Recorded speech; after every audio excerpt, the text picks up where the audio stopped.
呢兩個工作流程係專門幫大家將一啲舊相去修復翻嘅。咁啊，當然啦，用得呢兩個流程咧，必須要大家安裝 Comfy UI 啊，亦都係需要用 Flux 2嘅。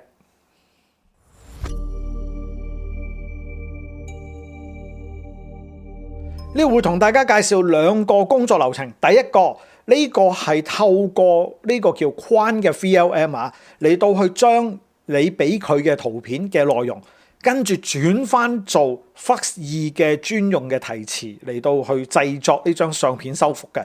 好啦，咁啊會員專屬嘅內容有啲咩呢？每一個月最少咧會有一條特定嘅影片咧，只會放喺會員專屬嘅頻道裏邊，等大家咧深入理解 AI 嘅嗰啲叫繪圖啦，有關 AI 攝影嘅技術啦，甚至就係 LLM 嘅一啲叫特別嘅技術嘅。咁啊，當然啦，亦都會有一部分嘅可能叫攝影嘅黑科技會同大家去介紹下。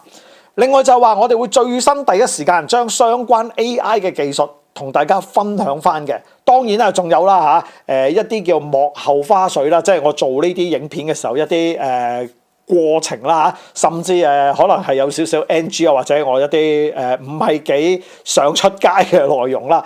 咁啊，另外最後咧，就希望大家真係支持我呢個頻道，等我呢個頻道咧去維持一啲叫優質嘅創作嘅。咁點樣成為我哋嘅會員咧？只需要喺每一條影片嘅下低嗰個加入嘅地方撳一下同意嗰個5蚊月費嘅會籍，你就可以成為我哋嘅會員噶啦。記住最低限度咧，我哋每一個月咧都會推出一條獨家嘅會員嘅影片嘅。好多謝大家支持我呢個 channel，多謝晒。